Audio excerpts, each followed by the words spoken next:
Hi, I'm Lisa Johnson. My family and I moved to El Dorado Hills in August when my husband had a job opportunity that brought us here to Sacramento area. We're from the Bay Area, and we came here with our son and left behind our church home, our family, our friends, basically our community and support network. But we believe God had called us to come here and to step out in faith, and so we did. And we were just trusting that He would provide a new church home for us and a community to raise our family in.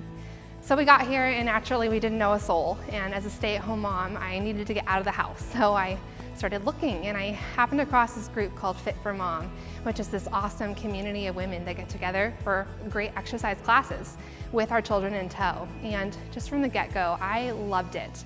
I got out of the house, I had my son with me, it was so much fun, and I got a great workout. But what I was realizing too was it was so much more than that, and it wasn't a coincidence that I happened upon this group. I really believe God was providing for my needs in this group. He was giving me a place to make friends, which I desperately needed. He was also giving me a place to connect with other moms. And I realized that a lot of these moms may not know Jesus yet. And I had the opportunity to get to work out alongside them with our kids and get to know them and hopefully be a glimpse of the love of Christ just by knowing them. I'm also the person that grew up in the church, and I'm really good at having a Christian community around me. I have incredible parents that raised me to know and love Jesus. I got to go to an amazing Christian college. I worked in a Christian school. I have worked in my church. I'm really good with that part. But I really believe as Christians, we're not called just to stay within ourselves. We're supposed to go out, to live alongside our neighbors, and to be that living proof of a loving God to those around us. But getting out there has always been harder for me to find those places in my life. But this is so cool that God showed me really clearly that He had that for me here, and I just needed to step out into that. I'm not doing this alone. I wasn't the only mom in this group that loved Jesus, and we quickly kind of figured out who was who, and we've been becoming friends. And I love that we get to be on mission together in this community, alongside other moms who are in the exact same stage we are, the awesome stage of being a mom, which is incredibly wonderful and incredibly exhausting. So we get to encourage each other and love on one another and pray for one another. I realized something about moms is that we're always watching each other. We're picking up tricks of the trade, different ideas for things with our kids. But what I'm really hoping is that as these women are watching us, that they wouldn't just see us and our best efforts as moms. They would actually see that we are being cared for by our loving God, that He's the one that provides for our needs. He's the one that sustains us and gives us energy and joy, even when we think we don't have any left, that it's only through Him that we can do what we can do. So that's my hope in this community, that we can be on mission together and love these women and show them that we have a God that loves us and loves them. I really believe God is so faithful, and He always is taking care of us. And it's just been so clear in this season of our life that He led us here to El Dorado Hills for a purpose. And I really believe that that purpose was so much bigger than the home that we get to live in or the community that we wanted to build. It's more than that. It's that He wanted us to be here to live our lives, to love others, and be a living proof of our loving God right here in El Dorado Hills.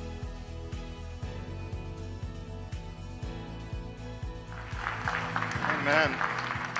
Well, God is clearly on the move in our midst in stroller strides, at CrossFit, in our neighborhood, hopefully on your baseball teams. We launch into that new season. My name is Drew. I have the privilege of serving on staff as one of the pastors here. But I wanted to tell you what we're in the middle of right now. We are launching Living Proof Month. We usually take the month before Easter and we just stop. We have three core relationships: a deepening one with God, a life-changing one with other believers, and an engaging one with the yet to believe. So we at Vintage Grace, we believe that life is really simple, that we were created in His image, that we sinned, but God loved us as we are where we are, and He makes us more like Him. And that makes us what, church? Happy. 7 of us. It makes 7 of us happy this morning, right? That we were dead, but God made us alive, and we are happy. And so here's the reality. I love every part of Vintage Grace. I love the stories that we tell, like Lisa's. I love the songs that we sing. I even love our sermon times. But the best part of every Sunday morning is not those 3 S's. It's the last part. That what? That we send our people to be that living proof of loving God. And so this month, we're talking about Living Proof Month. Every story this month is going to be focused on God's call in all of our lives, not just sons, not just daughters, but really everyday missionaries. So here's where we're going for the next 4 weeks. We're going to take a break from Luke today. We'll dive back in next week, preparing towards Easter, but telling stories of God's grace. We got gifts every single week. So this week we'll have a gift at the end of the service. Next week we got a sweet giveaway as well. Then we got our Easter egg hunt. Great opportunity to invite your friends, especially your kids, inviting their friends to come to an Easter egg hunt, family pictures to follow, and then Baptism Sunday Sunday on Palm Sunday. And so don't miss your opportunity. If you've been growing in your relationship with Jesus, and you're ready to proclaim that to the world, to your church family, March 25th will be a way that you can do that, all building towards April 1st, which is kind of a special day. What's April 1st? Anybody know? Easter. And again, I think sometimes we fall into this trap that the best part of evangelism is when you bring your friends to church. That's not what we believe at Vintage Grace. We're not a come and see church, we're a go and be church. And so I'm excited about Easter. It's a unique opportunity we have as a church where some people will come to church where they've never gone before. But again, we believe at Vintage that you are those missionaries, that they're going to hear the gospel better from you at your dining room table on Monday night than they will from me on Sunday morning. And on Sunday morning, I'll preach the same gospel every Sunday, that there's more joy in Jesus, that we do death to our sin, that Jesus crucified that, and now we get to live for him in this joyful relationship. But I want to encourage you, if you haven't yet, if you think about what service you're going to go to, we got 5 of them. If you don't know what service you're going to, it's probably because you haven't invited a friend yet, because your friend should determine where you go to church, right? Like how you get there, what service you're going to. And at 1 o'clock, if you don't know what service you want to go to the 1 o'clock service, because no one wants to go to that one, right? And so those are just some of the options going on. You can help us out, jump on Facebook, go to the event. It just went live this morning. As you go to the event, you can RSVP, you can pick a service, one of those 5 that you're going to. You can see I'm going to all 5, so I'll be there. I'd love to have you join us. And then on the third screen there, you can see there's a way for you to say that you're going, but also share the event. It's a touch point for your friends who are like, I don't know, I've never gone to church before. We're trying to help them understand that we are sinners saved by grace, saints who really sin, but we actually have found more joy in Jesus than anything or anyone else that this world has to offer. So that's where we're heading for this next month. I want to just encourage you where we're going, how we're going to get there. But today's a special Sunday because we start Living Proof Month. So we'll take a break from Luke, and I've invited my friend Hugh. Hugh's a new friend. Come on up. And Hugh's going to come and kind of open the word for us a little bit, but also encourage us and challenge us. And here's the best part about Hugh. He's a sinner, saved by grace. He's a saint who really sins, but he actually believes this. He believes there's more joy in Jesus, and he's living it because preaching's easy. Preaching's easy, talk is cheap, but Hugh is living his life for the sake of the gospel. Would you extend a hand as we pray over Hugh as he opens the word for us? Father, we thank you for this man who has found joy in you, who is being an incarnational minister of what it means to put Jesus on and to trust and to depend on you. Would you speak boldly through him for your glory and for our joy as a people, we say. Everybody says? Amen. You guys need to bump it up a notch here. Your poor pastor, apparently you're not helping him because he's lost all of his energy and enthusiasm. He's like dead man walking. It's like I made a little fun of him at the first one that I'm already tired just by watching that little 4-minute thing. Like, man, you guys got stuff going on here. Well, good morning. How you doing? You good? You're happy? I was trying, when he was asking what's the answer, I had no idea. So I was trying to think of the right, it's just happy. Fine, can do that. Well, my name is Hugh Halter, and I am a guest today. It's good to be with you. I am originally from Portland, Oregon. We spent most of our life there and planted a church in kind of inner city Portland and moved on to Denver, Colorado, and enjoyed 15 fabulous years there planting another church. And we have just moved to a little town called Alton, Illinois, about 2 years ago. Has anybody ever heard? One. How did you know Alton? I was in the military and my buddy was from there. Nice, yeah. So yeah, that's all you need to know about Alton. It used to be apparently the richest city in America back in the 20s.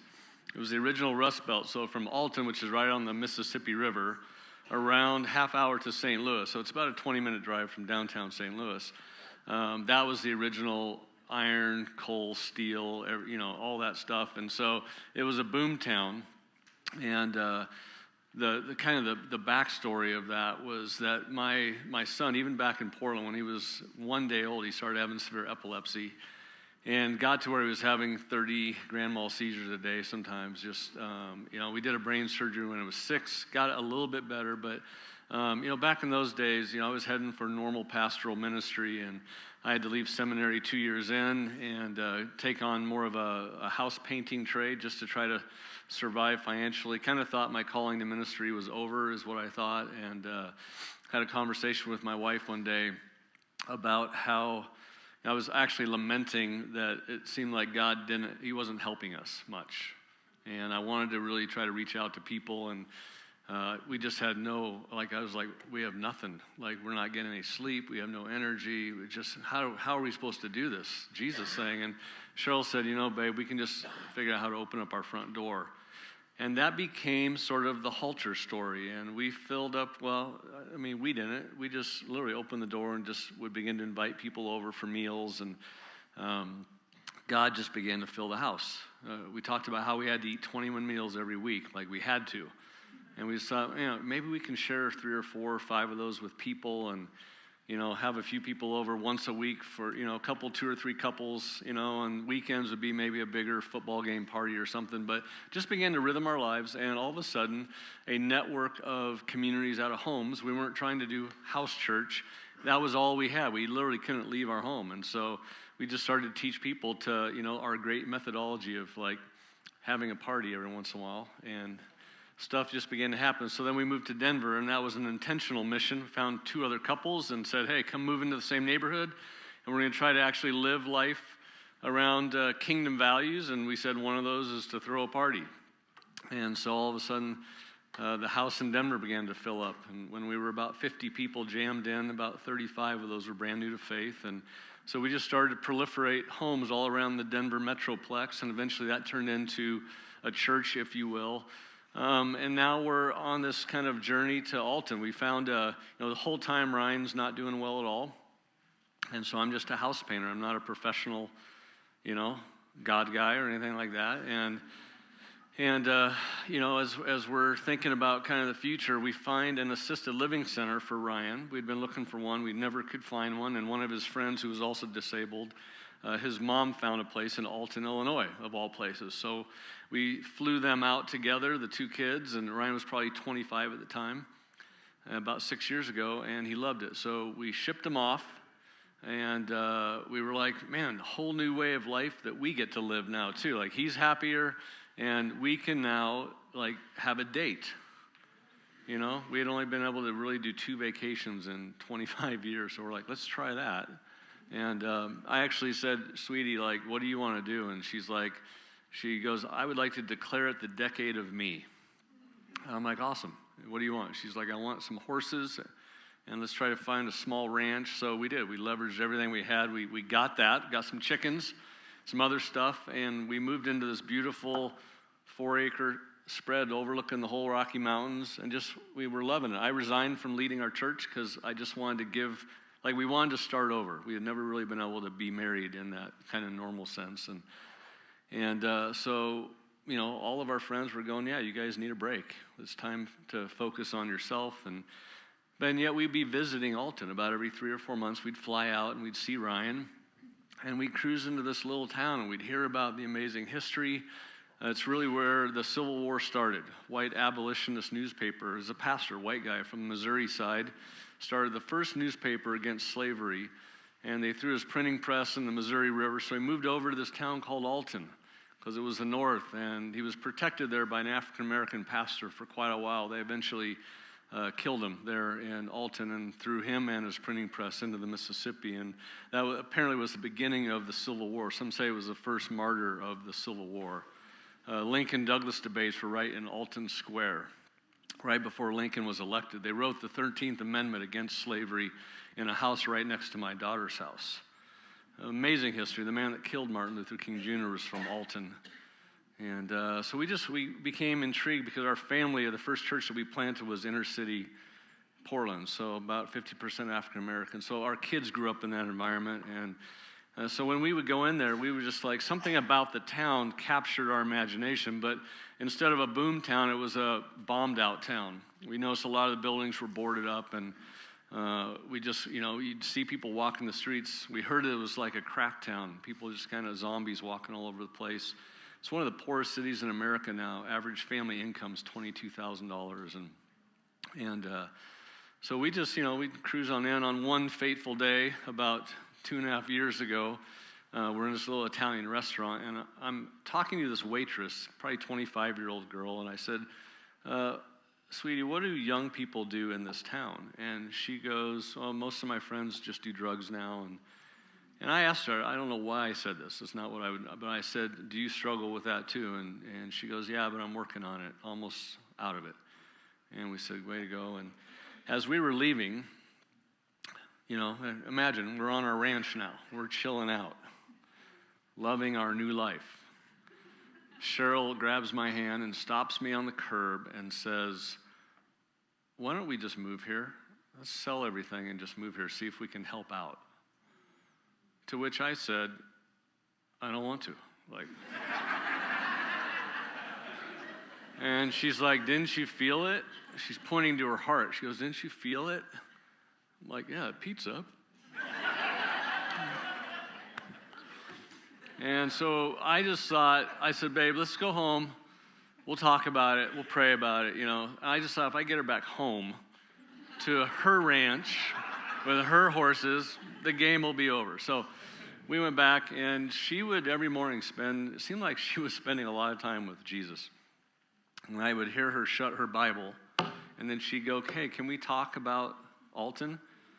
And I'd kind of, she'd like, oh, get over here, you old curmudgeon, let's talk. And we, for a while she was patient. She said, are you even praying about it? I'm like, well, yeah, of course. And she's like, so what is Jesus telling you? I'm like, oh, he's for sure, we need to stay here. And she's like, that is so funny, because I've actually been spending a lot of time with Jesus, and my Jesus is telling us that we should absolutely go. She goes, don't you think it's funny how our two Jesuses kind of keep fighting about it? And I was like, yeah, that is weird. So I said, well, let's call a family meeting.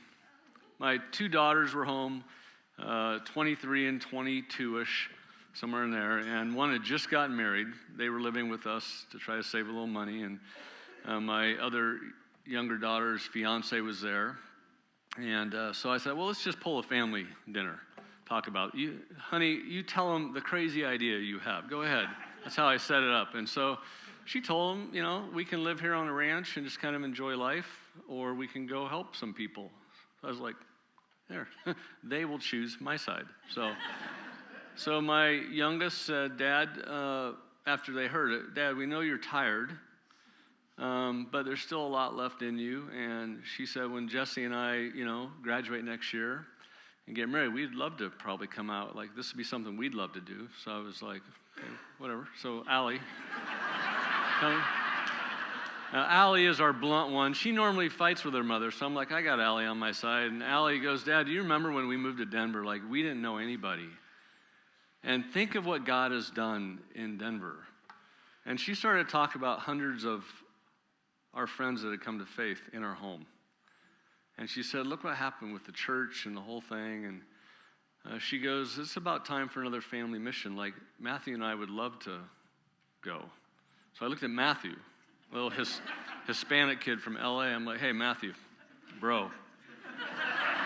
I said, when I gave my daughter's hand in marriage to you, it means that you have to now, you guys figure out your own life. So even if your mom and I go, you don't have to go. And he's like, Mr. Halter, I've read some of the books and stories about your family, and I just have never, ever seen that. I would love, I can be a fireman anywhere. So that's how that went. And then Cheryl and I had a couple more hard weeks where she just was getting frustrated. She was like, what's your problem? Why don't you want to go? And I said, it's not that I don't want to go. The idea that, and catch this, the idea that God has our face on his refrigerator, that every morning God knows us by name, and that he knows other people that he needs us to connect with, and that he would love to orchestrate, if we would be available, some connection that would literally change the legacy of families for generations to come. I just think that might be the coolest thing in the world, that we don't just accept Jesus and then go to church and try not to sin. That the bigger story is that we get pulled into this cosmic battle to bring redemption to the whole world. I just go, who wouldn't want that at the end of the day? She actually said, sweetie, if we stay here, we know exactly what our future will look like. You'll travel and people will think you know what you're talking about, and then you'll come home, we'll ride horses, and you'll work in the barn on your projects. I said, oh, that's the picture? Yeah, put that in a frame and stick it on the wall. Yes, that's what Hugh Halter wants. She goes, I get that. She goes, but if we follow God and he actually is sending us that he will get to write the next chapter of our life. And somehow that got me, that maybe there is something that important for each one of us. And so we literally moved. It was kind of funny. She goes, well, what do you need God to do for you to go finally? Because the hardest part of going is not going, it's leaving. It's leaving your little comfortable life, our little Christian bubble. That's always been the problem. It's leaving stuff. Leaving your own, like I'm an introvert. I don't even like other human beings, generally speaking. I have come to really be fond of myself. I'm like my best friend. And I don't ask myself to wake up from naps. Strangely, I never argue with myself at all. I just kind of let me do what me wants to do. And so I love being me, with me. But when we come to Jesus, it somehow says that we get crucified with Christ, so it's no longer I, Hugh Halter, it gets to just be Hugh Halter. That I now let Jesus live in me. Like somehow he wants to take ownership of me and sort of, it's Jesus take the wheel time, right? It's like, go ahead, you get to live Hugh. And Hugh doesn't like people, but you apparently like people, so I'm going to have to get good at it. And so that has really been our story. I just wanted you to know the backstory. You have that picture of that building in Alton? Throw that up there. This is, so strangely, we get to Alton. We'll see if that pops up there. But we get there for about 6 months. I'm just kind of walking the streets of this town I don't like. And I'm literally sarcastically going, well, what do you want us to do? And nothing came up. And we went to a party of all things. We found a party. We were down at this little restaurant. We met Bo and Terry, who owned this little market, and we had sandwiches there. We were actually there looking for homes. And it was New Year's Eve, and we went back to our cruddy little hotel, and I was like, well, what are we going to do on New Year's Eve? And Cheryl's like, I don't know. I was like, well, let's go back down and act like we don't have anything to do and see if Bo and Terry invite us somewhere. So we went down there. And they're like, oh, you came back. They're like, oh, yeah, it's, So, by the way, what are you guys doing for New Year's? Like, what do people in Alton do? And she's like, well, we're going to a big party. I was like, oh, that sounds fun. They're like, well, what are you guys going to do? We're like, oh, we'll probably go down to the gas station, get some cards, maybe play Go Fish or something. And they're like, oh, no, you're coming with us. We're like, no, we can't impose. And so we end up at this party. Up on the hill, about 40 people, and they introduce us as the Halters. Halters are moving to town from Denver, and they're like, what the? And all of a sudden, everybody wanted to know why we would move into their cruddy little town. And I met a guy named John, and about a lunch later, we said, well, let's do another lunch. So 2 lunches with John, and he goes, hey, get in my car. I want to show you some buildings I own. And so he drives me around. He parks in front of this. This was the old Federal Post Office, 1909. It's boarded up. It's been boarded up for 60 years. Right in the middle of downtown, next to City Hall, overlooking the water, beautiful. And he goes, what do you think? I'm like, oh, it's nice, big. It's like, oh, good. I'm glad you like it because I would like to give it to you. I said, no, I don't want it. Looks like it needs a lot of work. And he goes, well, here's the key. He goes, I really feel like I was supposed to give it to you. I hardly know you, but he talked about his alcoholism, how he came back to the Lord, and he actually goes, I was praying about it, and you came to mind. I don't really know you and your family, but I think I'm supposed to give you the building. So I said, well, okay. So I take the key. He goes, if you want to give it back in a couple months, but just walk around, do your praying thing, whatever you do. And so we did. We walked around as a family, and God gave us a vision really quick. And so we created a thing called Post Commons, which is now out of a town of 50,000 people. It's the only place in town that's a coffee shop. There's no breakfast, no coffee. There's no daytime, what we call living room space. So we now call it the living room for Alton. There's no place where white and black folk hang out. It's about 40% African American. And there's no place where old and young hang out. So it's like, if Jesus were to come into this town, I bet you he'd create a place where people come together. And then he would start doing this thing. You know that there's a calling for all of us individually. Like we all have very unique little thumbprints on our personalities and what God's going to call us to do. as you get married, you marry up with people that are not like you, right? And so you have to learn how to navigate being one flesh, but it becomes like a unique calling for you as a couple and a family. But there's a overarching mission that we're all pulled into. It's like our collective story as a Christian movement. And it's in 1 Corinthians where it talks about a ministry of reconciliation that Jesus had, reconciling the world to himself, right, through the cross, not counting men's sins against him. Like the way of Jesus' reconciliation is not to go around and just browbeat everybody over their sins. And then it says that same ministry he now gives to who? Us. Like it's a baton handoff. That we're supposed to be the ones not counting men and women's sins against them, that somehow in some possible way we're to create spaces where people come together so that we can then bring them to God. And you know this is not our street cred right now. We're not really that good. We haven't been that good for a long time about bringing people together. That we're really known as those that judge and those that separate and those that stick to our own. And yet we have this calling to bring the world together in the same way that Jesus did. And when I get asked, I go all over the world. I talk to mostly denominational leaders and church leaders, and I talk to them because there's no denomination in America that's on the incline. Every single denomination is on rapid decline, and people are hungry. They're like, what's wrong? Like, if there's, common question is, Hugh, if we could just do one thing, all of us as a movement of people, if there was just one thing, if we would just add it to our lives, it might change the whole thing. Is there like any way to boil down all the methodology to just a way of life? And I go, yeah, at least the halters worked for us. I don't know if it worked for anybody else, but I just said, you just have to learn how to throw a party. As a friend, Alan Hirsch, said, who's a missiologist, he said, we're having dinner one time. He said, party has always been sacrament to me. He talked about all of his friends that had come to faith over his dinner table. I said, yeah, I know, me too. And as we look at our story, I'm going to walk you through the book of Acts this morning, chapter 10, because I'm going to try, I know some of you are going, I need some Bible verses on that. But chapter 10 of Acts is this amazing story. Before Acts 10, this church is beginning to form, but it literally, it has a good heart, but it's a racist movement. It is Jewish only. How many of you are Jewish in here?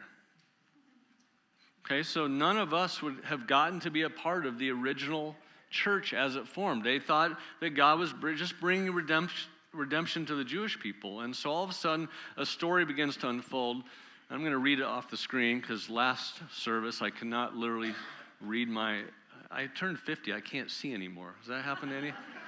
So I'm just going to read it. It says, at Caesarea, there was a man named Cornelius, and he was a centurion of what was known as the Italian cohort, a devout man who feared God with all of his household. He gave alms generously to the people and prayed continually to God. Hugh, why is throwing a party so important? For one good reason at the beginning is that most of us make judgments of other people when we see them, don't we? All we have to do is see a face and we go, oh, yeah, I know. Yeah, they're not interested. It's not going to work for them. They're not going to like us. They're not going to want to go. All these types of things. Well, here's this Roman guy. Any Jew would have, like if you were going to go, who's going to help us reform the church? If you would have said, oh, this Roman centurion, they would have laughed you out of the room. And yet here we see that God sees things that we don't see. The reason why you throw a party and have people over is because you need to know their story. Everybody is their own context. They've all had situations happen to them, even things related to the church and to other Christians, and they've went non-interested. Great pastor in New York said, we have to learn how to respect people's unbelief. There's reasons why people don't believe. They're not just rebellious. They're not just anti-God. They're not. How many of you have unbelieving friends that actually believe a lot of things spiritually? Yeah, so it's not that people are not unbelievers, it's just that they're disoriented in their beliefs. And so God knows this. Here's this man that actually really does believe in God. He's doing the best he can. He's praying to God and he's, helping people, not just his people, but Jewish people. And so God sees him, and let's go on. And so about the 9th hour of the day, he saw clearly in a vision. Again, God doesn't just work with Christian people. He gives visions to non-Christian people. Like, it's just so funny how we make these boxes and lines for where somebody is at spiritually. But he shows up just like he shows up to other people with a vision of an angel. He comes and says, Cornelius. And he stared at him in terror, obviously not expecting the answer. What is it, Lord? And he said to him, your prayers and your alms have ascended as a memorial before God. Go ahead and go on. And now send men to Joppa and bring one of them, Simon, who is called Peter.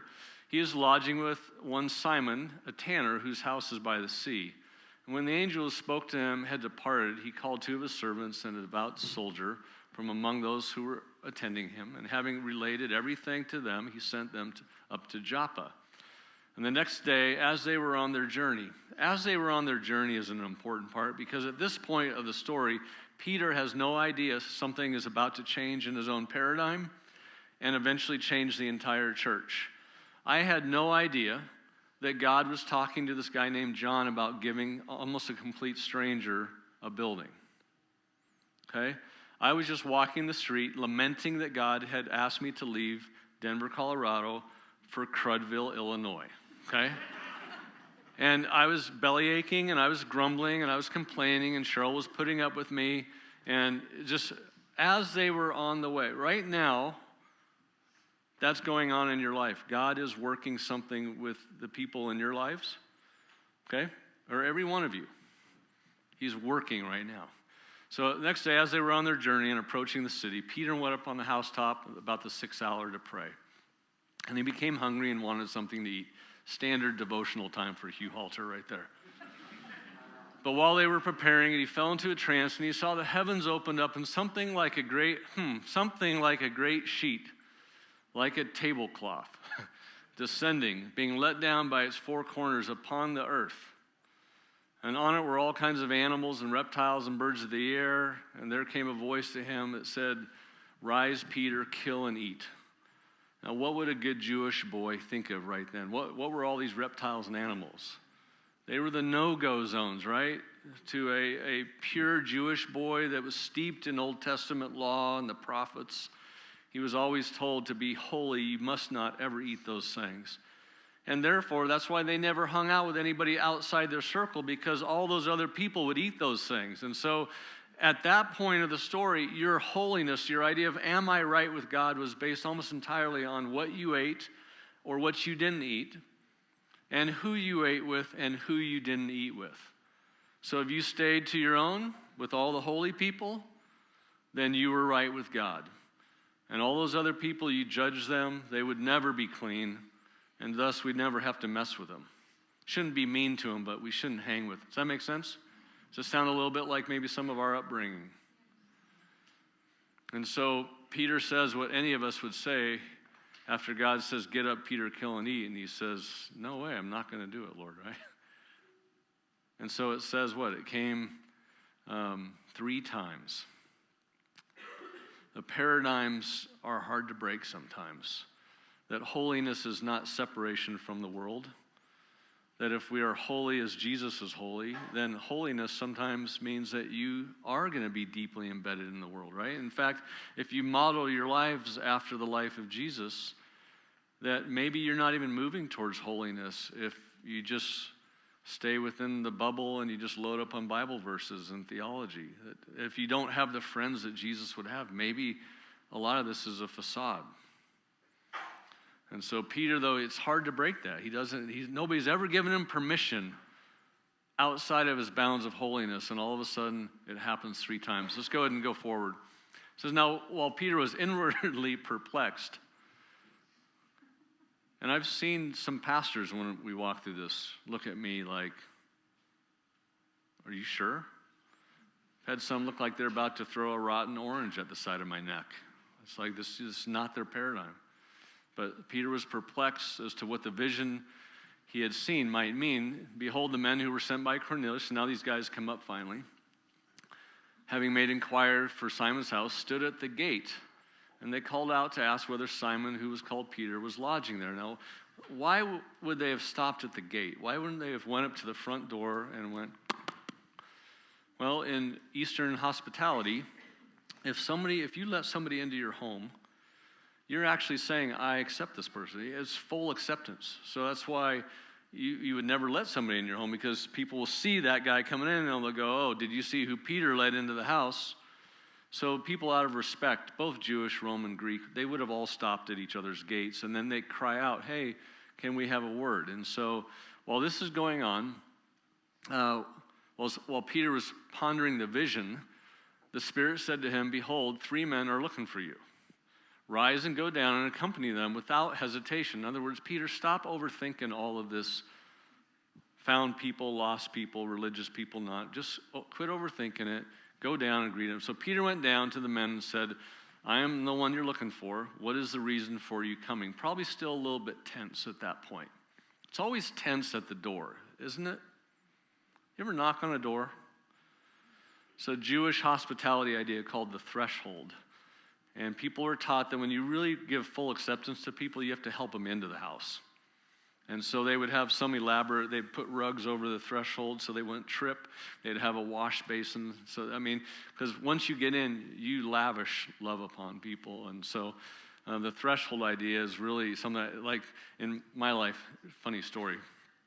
My daughter's dating this kid in high school. And I knew he was from a rough family. Apparently it was like a third stepdad. And they were starting to get serious, so I called a little meeting with them. I said, hey, Dre, I would love to have your stepdad and your mom come over for dinner. And they both immediately freaked. And Allie goes, Dad, and Dre's like, yeah, Mr. Halter, let's not do that. And I'm like, oh, no, it sounds awesome. Friday night, let's do it. And Cheryl was even like, are you sure? Like, yeah, let's do this. So, because we had called hundreds of parties.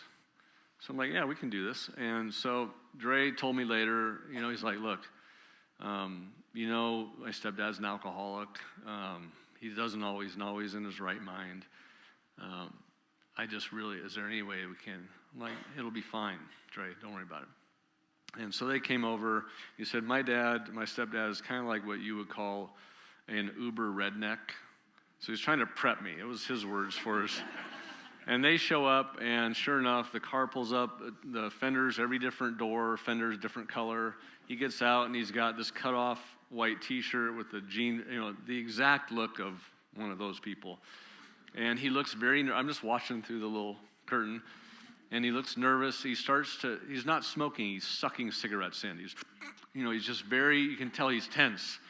And he's going through a couple, and all of a sudden, Dre's mom whacks him, and is yelling at him out in the middle of the street to put the cigarette down. Allie and Dre are outside trying to help them. I can just see them. They're like, And so to help the situation, I do the threshold thing. I open the door, and this is what I would always do when I would hear car doors shut. I wouldn't wait for people to uncomfortably knock. I would always go open the door and greet them. And so I see them. I said, hey, glad you guys are here. Come on in. So I help them in, and Cheryl comes out of the kitchen. We meet in our foyer.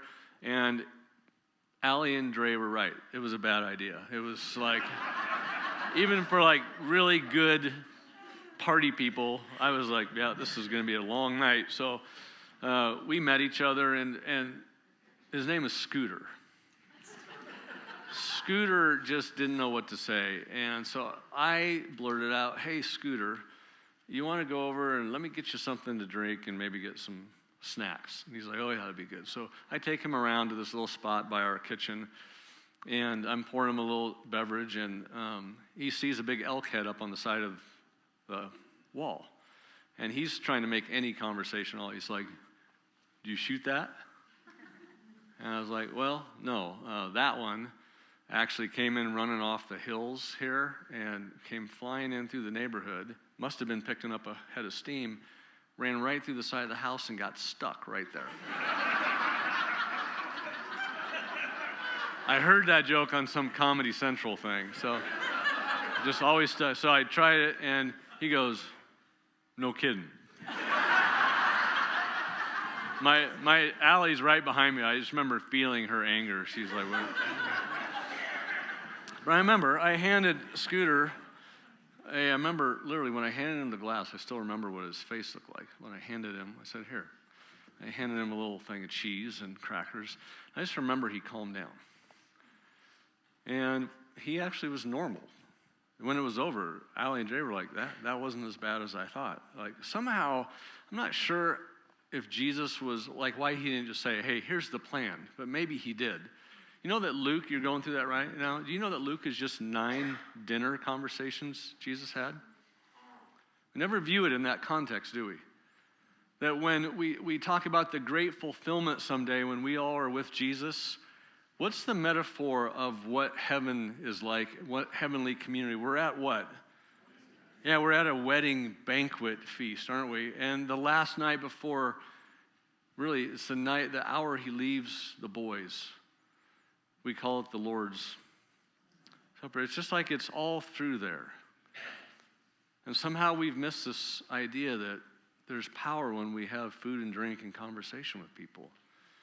A lot of people ask, well, what do you talk like? How does it turn from a party to them knowing Jesus? It usually just starts with, hey, thanks for coming over. Tell me about it. Like, we just wanted to get to know you. Tell us a little bit about your story. And we just have a great meal. And then they usually ask, tell us a little bit about yours. And we share a little bit of us. And if we like them, if we don't like them, it ends right there. But, you know. But if we like them, then we say, hey, let's do this again. And usually about the 3rd or 4th dinner, we realize we're friends. And then we go to their t-ball game, watch their kids play t-ball. And then we invite them for dinner with more of our Christian friends that are really good with people as well. And then pretty soon they join the community and they start asking us questions about our faith. And we just tell them, we talk about Jesus. And they just find their way. But it's like, I've literally told this, every single person that has ever come to faith in the Lord in our lives, their first invitation was always over for a meal, a little party. Come on over for the Bronco game. Party is truly sacrament. So let's just continue on. So anyway, well, actually, shut it off. We're running out of time a little bit, but let me tell you the end of the story. So Peter and Cornelius's guys, they have apparently a good time. Well, a few days later, they say, well, Cornelius is waiting for you. Will you come with us? And you guys have seen my Big Fat Greek Wedding movie? It's like that. The Roman has filled his home with all these Roman people. And so it says, interestingly, so Peter entered his house. The Roman was giving this Jewish boy acceptance in front of all of his friends. And so when Peter comes in, this big centurion drops at Peter's feet and worships Peter. And Peter says, oh, guys, I'm just a man. Just stand. Like, all of a sudden, when we relate socially, human to human, those people are not people we're trying to make projects of, right? They're just people. And we start to realize they're no different than us, and we are no different than them. And something begins to settle, and judgment goes away because you begin to know their story. They may not share your sexual orientation. They may not have your worldview. They may not parent their kids like you do. But somehow when there's social space, when people connect socially, the spiritual connection happens way easier. When there is no social connection, and you try to level spiritual rhetoric at somebody, it actually pushes farther apart. But remember, we're the reconcilers. And so we don't overthink it. Like Peter, don't overthink it. Just go down, welcome those guys in. All of a sudden, Peter says, sir, stand up. And then he stands in front of everybody. He says, look, I now have learned that God has told me I'm not to call anybody impure and unclean anymore. And so they have another moment around a meal, and then Peter gets to share the entire gospel story with them. Just somehow, the way to a person's soul is through their heart, right? And as Grandma used to say, and the way of the heart is through the stomach. God just set it up that way.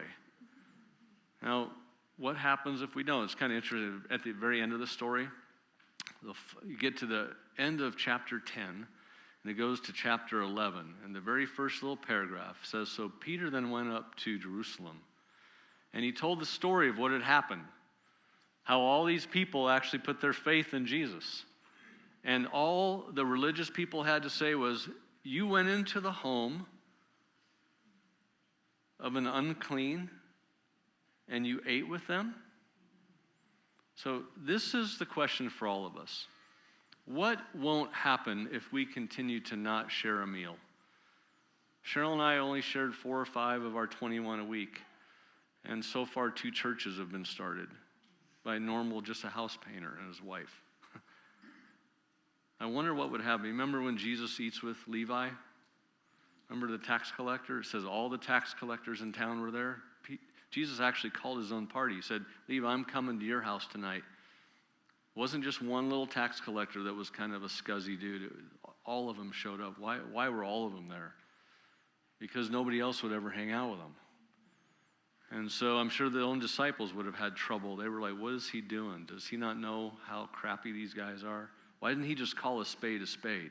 Straighten these guys out. Jesus knew. Just give me a few meals with these guys. And if he doesn't have that one meal, guess what book of the Bible you don't have? Matthew. Because Levi did come to faith. And we don't know how many, but quite a few of those tax collectors did. So what might not happen if we literally just keep holding to ourselves, we keep eating our own meals, just staring at ourselves or our spouse or just our kids? What about the banquet table?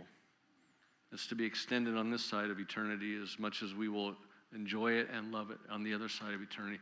Someday, guys, this is the great news of the gospel. We don't have to do any of this stuff later.